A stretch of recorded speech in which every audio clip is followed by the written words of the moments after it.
Hello, I'm Alan Kohler, founder of Eureka Report, which is now part of Intelligent Investor, and also finance presenter and economist for the ABC. And I'm James Thomson, senior Chanticleer columnist at the Australian Financial Review. And we are the Money Café.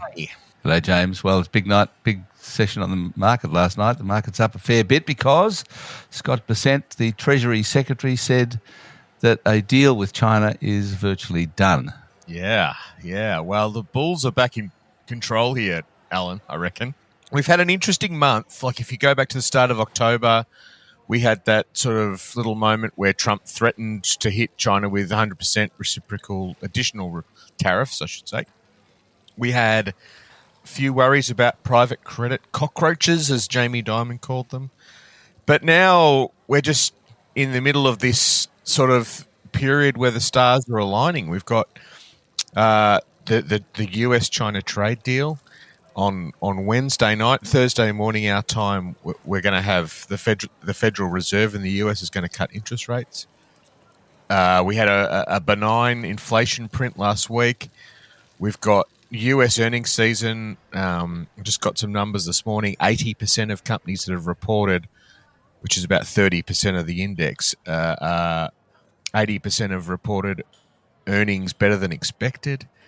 So, and the other thing I'd point people to is an interview that Bessent did with the Financial Times. I think it was done some time ago, but it was published over the weekend, where he basically said, we're watching the market. This is one of the signposts that we've got. The other thing worth noting is Michelle Bullock did a fireside chat last night. Yes. To the Australian Business Economist. There's nothing on the website. There's no transcript, but your colleague Luke Kinsella was there and taking notes, and she was kind of wondering aloud, what the hell's going on with the markets, and said, what is it that markets are so comfortable about? They just think that there's going to be no bad outcomes out there. I think some people are worried that it might all end in tears. Well, obviously some people are worried, but not many. No, well, that's right. And those who aren't worried that it'll end in tears at this stage are right, aren't they? Because it's not ending in tears. And as you say, Scott Bessent says that they're watching the markets and they're not going to do anything that upsets the markets. And this is the hard thing, isn't it, Alan? Like, we all hear so much about bubbles. I went to this listened to this great speech a few weeks ago, an interview with this guy, James Aitken, who has been a currency trader and he's now a macro advisor. He's an Australian based in London, works with all the big investors, pension funds and sovereign wealth funds around the world. He made the point that, because we've all read The Big Short, everybody thinks they're an expert at spotting bubbles. And I think the fact that we've discussed this AI bubble so much is totally fair enough. It is reminiscent of what happened in 2000 and previous capital investment booms that went awry. But his point was the risk that we often miss is the one of just muddling through, where, okay, the economy's not perfect, but it's still pretty good. Okay, earnings aren't perfect, but they're still pretty good. And I think that's the situation we're in now. I had a chart on the news last night that compared the NASDAQ now, so the NASDAQ since the release of Netscape in 1994, which was described as the sort of seminal moment of the dot-com bubble, or the beginning moment anyway, and since the release of ChatGPT.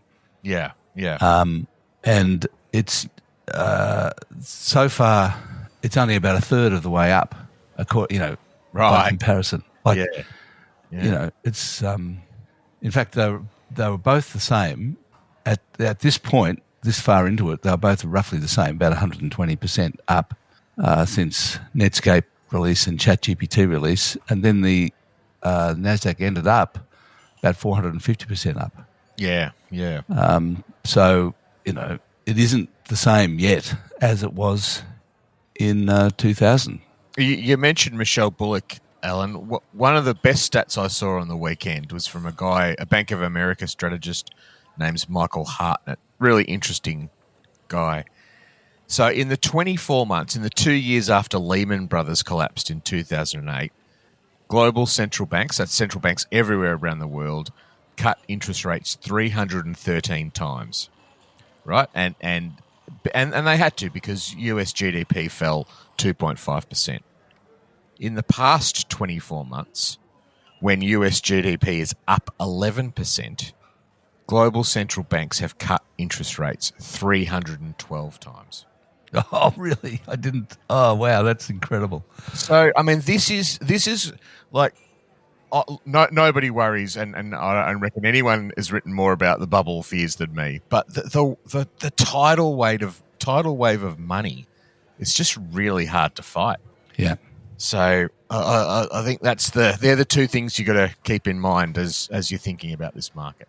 And the other question, of course, is because it's all about AI to a large extent, and the question is that's on people's mind is whether the earnings from AI are going to justify both the share prices and the capital expenditure in them. And you wrote an interesting column about this ACCC action against Microsoft. Could you explain what that's about? What is ACCC alleging? Well, the ACCC is alleging that so lots of people buy Microsoft 365, which is the product that contains Microsoft Word and Excel and the suite of Office products plus Outlook and cloud storage. So lots of people buy that. Households and families buy that they use personal or family plans. And most people have an annual subscription that's on an auto renewal. Automatically, your amount gets renewed. So last October, Microsoft came to its Australian customers and says, hey, we're going to give you Copilot, which is Microsoft's AI assistant. We're going to integrate that with all your Microsoft 365 products, but we're going to jack the prices up. We're going to put the price up 40% for the personal package, up to about $150, and we're going to put the price up 23% for the family plan. You got two choices. You can either accept the price rise or you can cancel your subscription. Two pretty stark choices. But what the ACCC says or alleges was that Microsoft was misleading people because there's actually a third choice. When you jumped into the cancellation process and started going through it, suddenly up popped a screen saying, hey, would you like the Microsoft 365 Classic version, which is exactly what you've got now. No AI assistant, same price, same features. What the ACCC is saying is we're not grumpy about Microsoft adding new features or Microsoft raising its prices. It's totally able to do that. But what we are grumpy about is that it was presented as being two choices when there was actually a third hidden from consumers until they dived into the process. So I guess what I would say, Alan, is we're all thinking about can the big tech giants monetize all this money they're spending on AI? And I guess what the ACCC case is all about is how that monetization process rolls out. And it's the ACCC is saying that Microsoft was deceitful in the way that it did that. Microsoft is reviewing the details of the case and has yet to sort of fully respond. But it's a fascinating, I think it goes to the heart of this AI bubble thing. It's all about monetization. And the ACCC thinks it's caught Microsoft out with a bit of sneaky monetization here. Looks like a open and shut to me. Well, hey? The offer's still available, or that's what Gina Cascott-Leeb, the ACCC chair, told me yesterday, that this sort of offer's still in the market. So, I mean, it does. Cascott-Leeb's point is that she's got 2 points. One, we need to watch this AI monetization thing because there could be issues like this pop up. And the second point is that everything we buy now or a lot of things we buy now are done online and done through some sort of subscription arrangement like this. So, lots of us forget that we've got an auto renewal on. Companies make it really easy to sign up and really hard to cancel. So she wants the court to set a precedent here and says it's a really significant case. So, yeah, fascinating to watch. Surely Microsoft isn't relying on hoodwinking its customers in order to make money out of AI. Is that? I mean, surely not. No. If that's what's on its mind, then it's in trouble because the whole thing's got to be based on people wanting AI. Yeah, well, that is a good question. I'm not sure what the answer to your second part of that question is, Alan. I think Microsoft would. I don't want to put words in their mouth, but I'm sure that they would stand by the benefits that their AI products give. But yeah, you're right. Have they gone a bit close to the wind in the way they've marketed and priced and sold them this time? My daughter and her husband were over on the weekend, and he was showing me how to use Copilot because he's using it all the time. And basically what you do, which I hadn't really understood, is that you talk to it. So you open up Google, you open up Microsoft, whatever it is, I can't remember it all. Anyway, you press the microphone button on the thing, and you just ask Copilot a question, and it tells you the answer. Yeah, right. It's amazing. He's using it. I mean, he was showing me, and basically you can have a conversation with Copilot. It's amazing. Fantastic. I mean, as to whether it's worth $159 a year, I don't know. I mean, maybe, but still, you can't. You got to tell people what they're doing. You can't just bloody hide it from them. Yeah, I mean, I think the allegation here is that Microsoft's misled people. Certainly, it looks like from the facts of the case that they've been pretty aggressive in the way they've priced things. So yeah, let's see where it goes.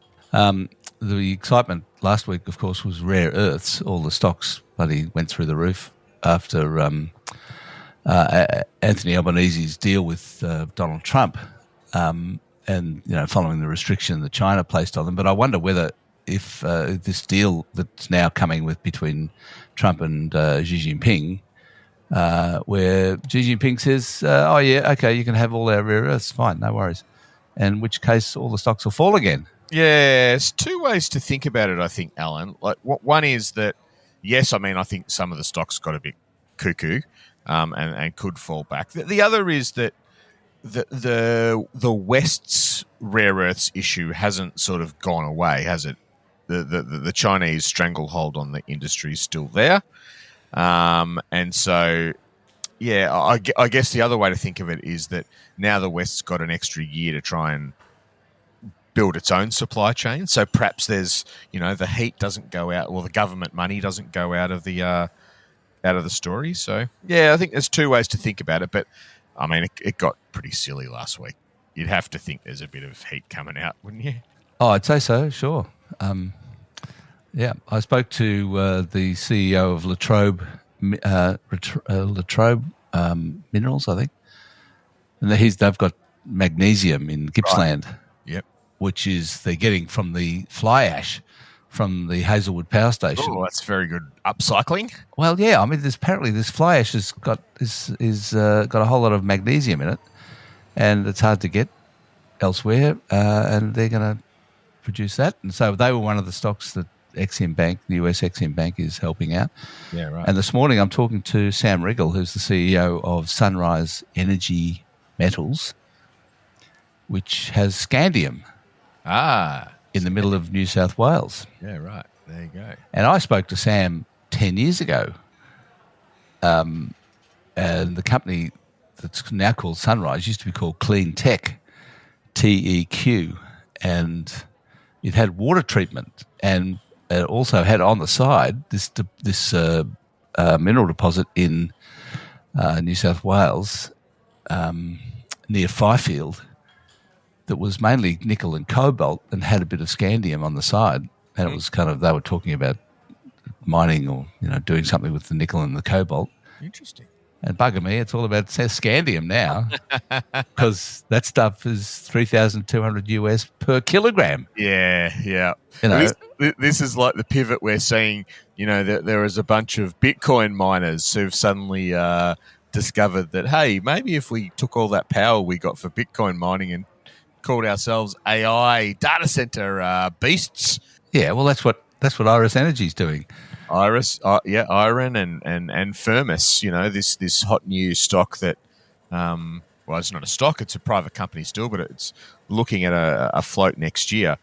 They're an Australian company, aren't they? Australian company, yeah. Where's their data center? They have one being built in Tassie at the moment. And they've got plans with CDC data centres to build more in Melbourne, another one in Melbourne coming very quickly, and then in different parts of the country after that. Where are they getting their money from? They've raised a bit out of from private investors, but they're going to need a hell of a lot more. So some of it will come from debt, I imagine. Some of it will come, with the help of CDC. Nvidia's a shareholder, so maybe they'll chuck in some. So there's plenty of. So they've got Nvidia as a shareholder. They do, of course. Everyone's got Nvidia. That's royalty. They've got royalty. Well, I mean, this is what Nvidia does, though. You got to remember that they take a small share, help these companies off the ground, because whose chips will all these data centers need to buy? Nvidia's, of course. Right. And so Nvidia sort of seeds these businesses, knowing that if the bets come off, there's going to be much more custom coming back Nvidia's way as these data centers get off the ground. Nothing like giving money to your customers, is there? Yeah, a bit of vendor finance, Alan. Presumably, is Firmus building it in Tasmania so they can get hydroelectric power? That's the plan there. Yes. Yeah. Yeah. Right. There you go. That's what Iron does. It used to be Iris Energy. They built their data centers for mining Bitcoin in Canada near the dams. Yeah, that's right. To get, and then they started building them in Texas, where all the solar energy is. So they've got data centers in Texas and Canada. Yeah. I think that's extremely smart. Yeah. Well, that stock has gone absolutely cocoa bananas. I don't know if you've been watching that, but I know. I've interviewed them a few times. Dan Roberts. You're going to say you had some? No, I wish I did. This is the trouble. I interview all these companies. Like Sam Riggel of Clean Tech, now Sunrise. That's up 1,000% or something this year. That stock. Yeah. Iris Energy, now Iron. It's up thousands of percent or something. And I interview them and I don't bloody buy them. This thing has become an absolute meme stock, really. It's up 917% in 6 months. 6 months. Yeah. It's insane. But look, good luck to them. I mean, if I'd bought that stock 6 months ago, I wouldn't have to be doing bloody Money Café. I'd be off in the Bahamas. Oh, come on, mate. You'd do the Money Café for free, wouldn't you? I would. Yes, look, it's true. I'd do it from the Bahamas. Oh, right. While I was sipping pina coladas. Yeah. But it's fascinating. Like, Iron Energy, good luck to them, but I think they've got $25 million in revenue or something like that. I'd have the name wrong. I know they're thinking they can get to $500 million in annualized on an annual run rate from their cloud business in the next 12 months. So that's not insubstantial, but the thing's worth $25 billion.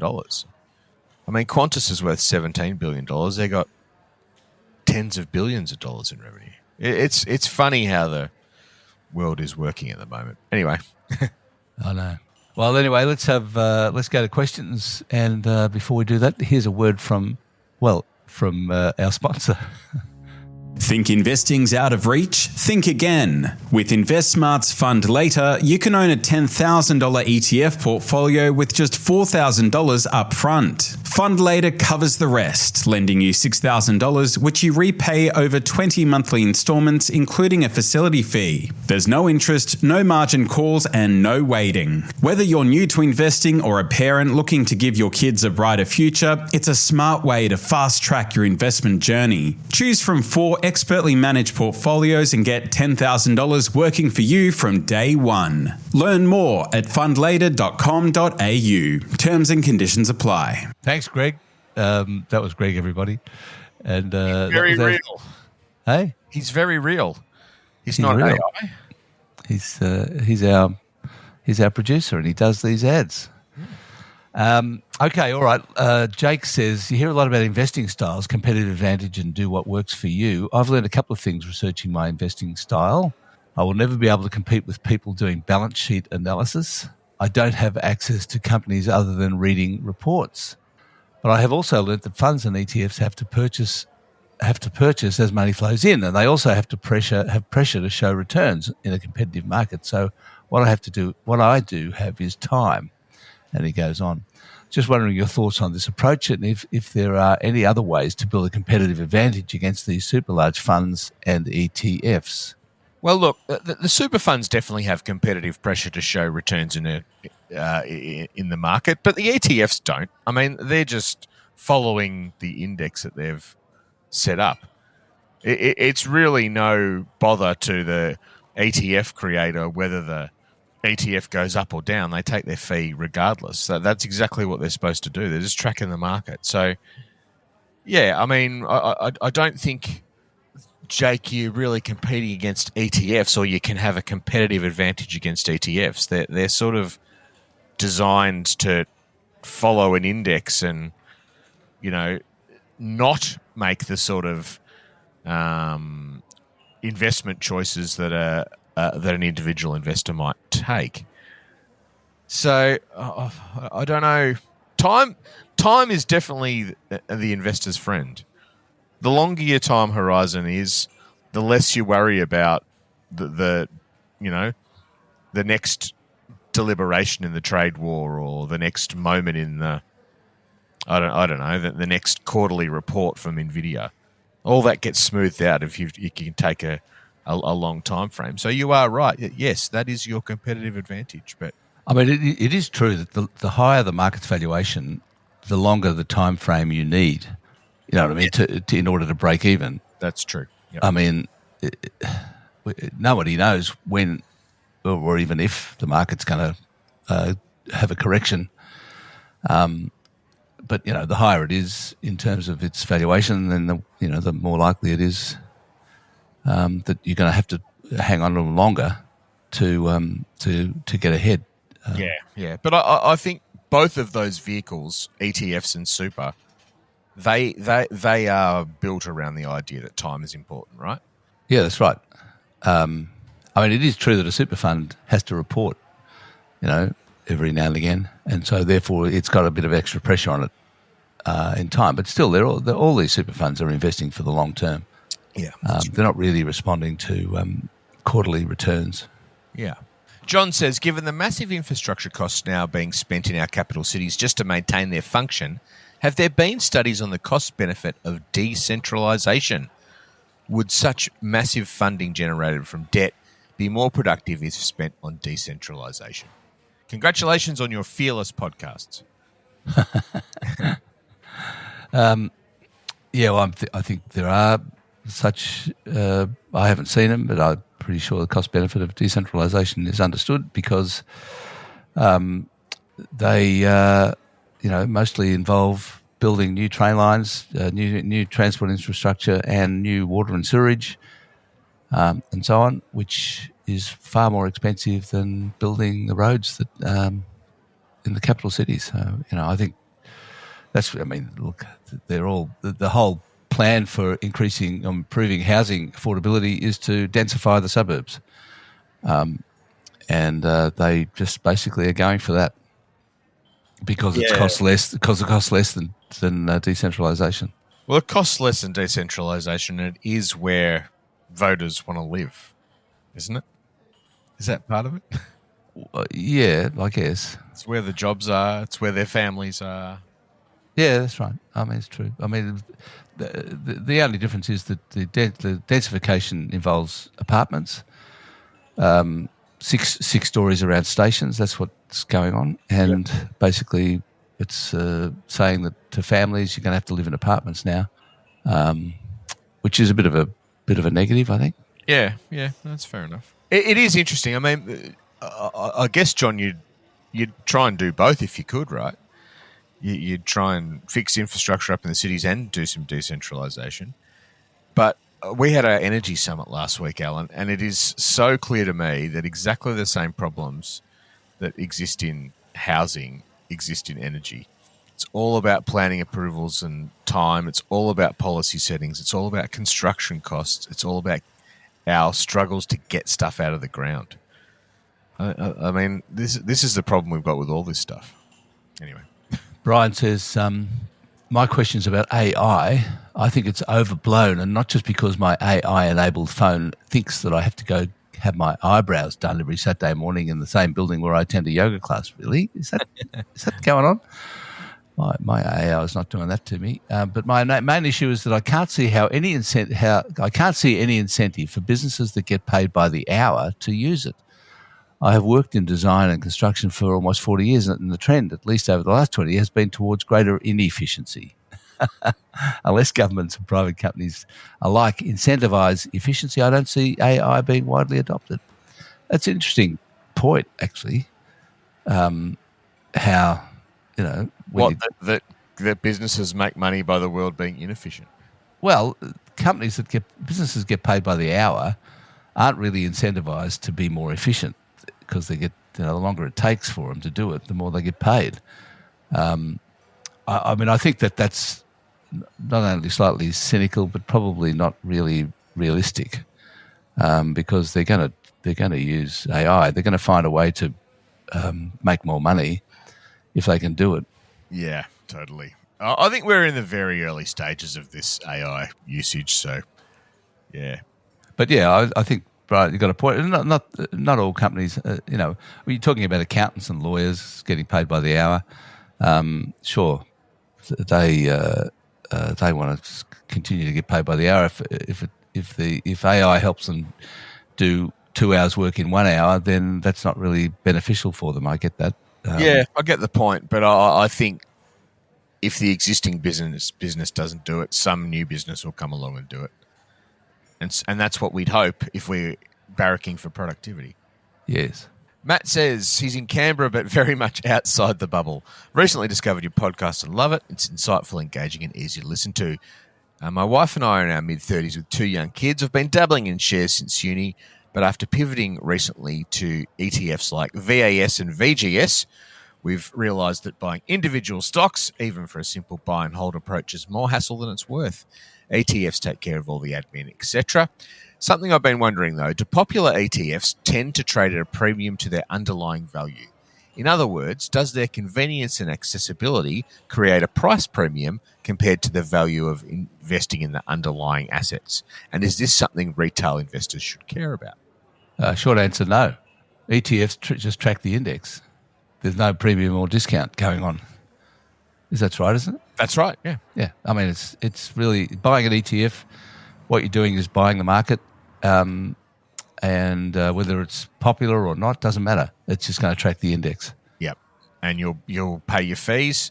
The alternative is listed investment companies that can and do trade at discounts and premiums to their net tangible asset value, but you don't have that problem with an ETF. It's another point in their favour, I guess. We have a Mr. Anonymous who loves the show.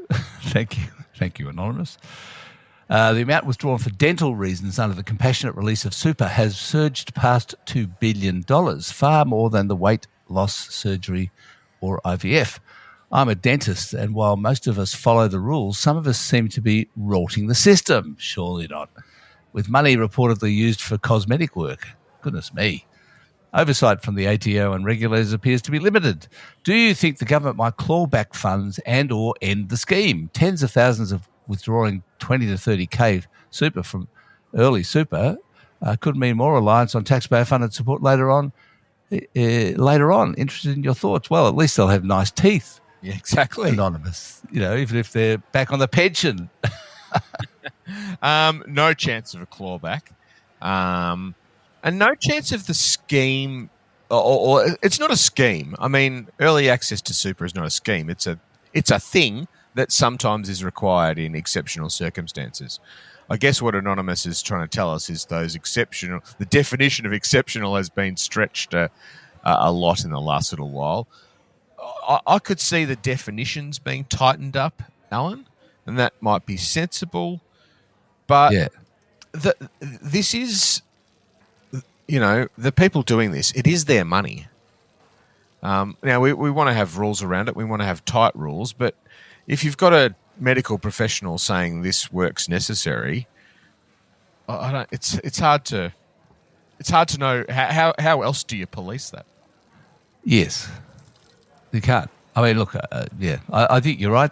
Maybe tighten the rules. If the government sort of finds that a whole lot of people are doing it for getting their teeth whitened or something, well, okay, maybe they'll tighten it, rule that out. But, I can't see any clawback, no.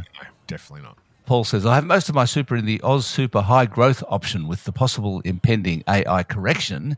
Is there a change I could make to help protect my super balance if and when the correction happens? Oh, well, yes, I guess there is. If you're absolutely sure, Paul, you could move into cash or a more defensive option or the balanced option, which is still pretty growthy, but not as growthy as high growth, if that makes sense.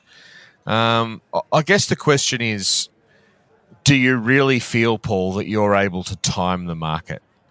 Do you, if you're that good, maybe you should be investing for yourself rather than using super. The high growth options in super aren't incredibly risky. They're skewed to growth and they've got more equities, and yes, they will be hurt if there's an equity drawdown. But just think about we have a 3-year rally that's been running since October 22. The S&P 500 is up 90%. Even if it went back 20%, we went into a bear market. Would that be the end of the world if you're investing on a 30-year growth horizon? In fact, I'm prepared to say that there's one thing for certain, that there's going to be a correction. Yeah. And if you can't stand a correction, get out of the market. Yeah. There's always corrections. They happen all the time, and as you say, the market's up 90% in 3 years. There's going to be one. Yeah. The thing that we can't know, Paul, is how old you are. If you're getting towards retirement or in retirement, maybe you want a more conservative approach, but that's got more to do with your age and circumstances than your market risk or exposure. Does that make sense? I think so, absolutely. And I think the good point you made was that the high growth option in Oz Super and all the super funds isn't that risky. Yeah. It's not as if you're going 100% shares or something, or a leveraged ETF. It's basically it's just a bit more in shares than the balanced option. Yeah, which in turn is a bit more in shares than conservative. But really, it's not that risky. Yeah. You're not in meme stocks. I wouldn't have thought. Exactly. That's right. Michael says, Alan's been proclaiming his love of AI a lot recently, and I'm interested to know if he is looking forward to when AI and humans combine and reach the so-called singularity. Could it be we haven't seen the full potential of Grandpa Kohler? Full potential of Grandpa Kohler? What does that mean? Well, when you and the machine are one, I think. Oh, I see. Oh, I think, yes. Oh, I think that'll be long past when I'm around. But I am. Look, the answer is I'm not looking forward to the singularity. The singularity is not where humans and AI combine. It's where AI becomes more intelligent than human beings. Well, that's what it's described as. And I think that's going to be a big deal. When that happens, presumably it will happen at some point. It's a way off, I think. Trouble is, nobody's got any idea what that's going to mean. I mean, does that mean that they are not controllable anymore? I don't know. It's hard to know. No, nobody knows, I don't think. I mean, this is... I think we have a lot of these questions. In fact, let's go to the next question, Alan, because it sort of goes to this. Ian says, this week Alan spoke about significant rises in unemployment as a result of AI. I'm not sure I buy the doom and gloom. Take radiology, for example, and he goes on about how radiology is, infusing a lot of AI, but there are still a lot of radiologists. People is growing, yeah. So, look, I agree that there's a lot of predictions of high unemployment. Look, I do think that the level of permanent unemployment resulting from AI will not be zero. Yeah. But will it be 50%, as some people suggest? Probably not. The question is, is it going to be more than 10%, really? I mean, because if it's more than 10%, that then becomes a serious problem. Yeah. I think also we've got a few forces sort of colliding with each other here too. There's a great article in the Wall Street Journal this week on how big companies in America don't want to hire anyone. And they're being very open about that fact that they want their headcount to stay static or fall, and it's a virtue if you can continue to cut your headcount. So I think this is the sort of silent thing. Are we suddenly going to wake up and to read a headline that says AI wipes out 55,000 radiologists? That's not how it's going to work.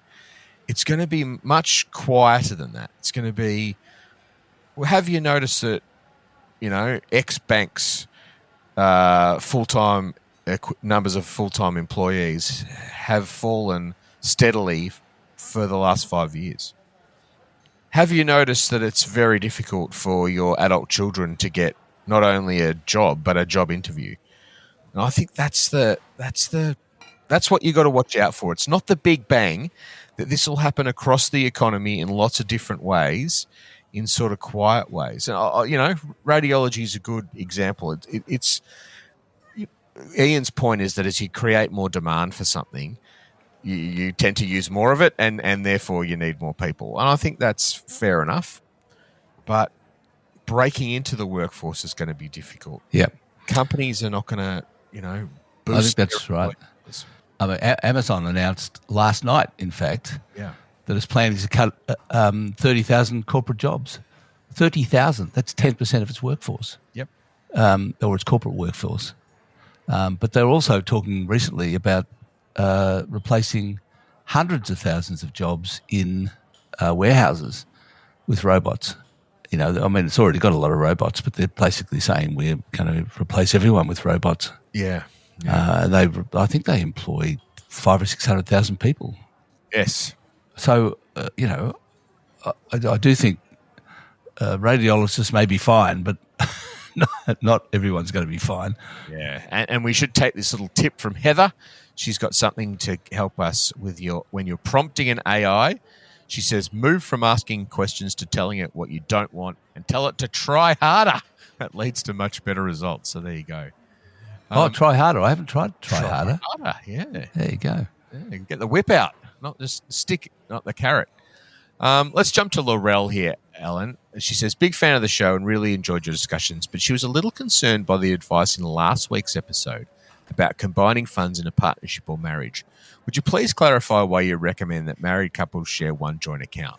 While shared transparency can make sense for some couples, it's risky to suggest that without also emphasizing that women should it's risky to suggest this without also suggesting that women should maintain a separate account of their own, particularly given the high rates of financial abuse and domestic violence in Australia. Well, this was me, and I didn't recommend that married couples share one account. I just said it was an option. You can either have a joint account with all your money in together, or you can have separate accounts. Someone asked how should they run their marriage, and I kind of said, well, those are the choices. I pointed out that my wife and I have all our money in joint accounts, although Deb does have her own account separately for her own spending. But, in terms of our the way we run the household, it's all in one account. I agree. You shouldn't. If it's women having independence, I think it's important that they do in some way. Certainly, if what we're talking about is some sort of coercive control situation, I absolutely think that's bad, of course. Mm. My wife and I still have separate accounts. We just sort of never got round to doing the joint account thing. Yeah, but you must have a joint account for bills and everything, or do you pay do you take it in turns to pay the bills? Well, yeah, we sort of have we've got a system, bit of a spreadsheet going. It all works out fine. So I think there's different ways you can do it. Yeah, there you go. It's I think different couples will have different approaches, and everything can work. Peter says, I hope you're not relying on ChatGPT for your ABC report on critical minerals, because Donald is in Victoria, not South Australia. That is true. And you've had a few mentions of that.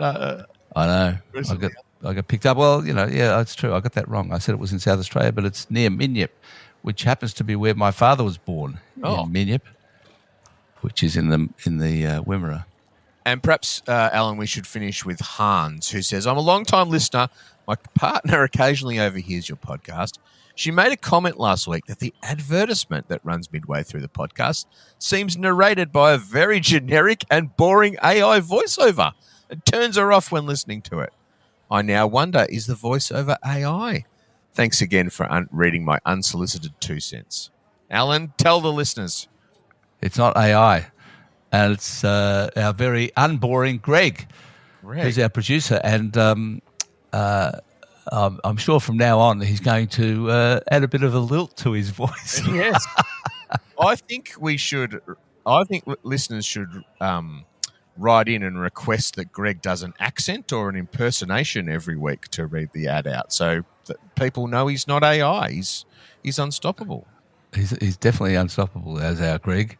Yeah, he's the beating heart of this podcast. And we love him. And he's not at all generic or boring in any way possible. So he's our man. Yeah, the problem with Greg is that he used to do the traffic for radio stations. And so I think he tends to put on his radio voice. I have a radio voice too. Yeah. Really? Do you? Yeah. Yeah, you should get rid of it. My wife says I do, yeah. Do you? But maybe it might not be as professional as Greg's. I thought he might do a bit of the, we're in the Money Café chopper high above the streets. He could really put some, Greg is currently sitting there fuming at us talking about him. He's not going to be happy. All right, let's get off. Okay, all right. Thanks everyone for listening to today's episode of the Money Cafe. Please send in your questions for me and Stephen Main, who will be with me next week, to the Money Cafe at eurekareport.com.au.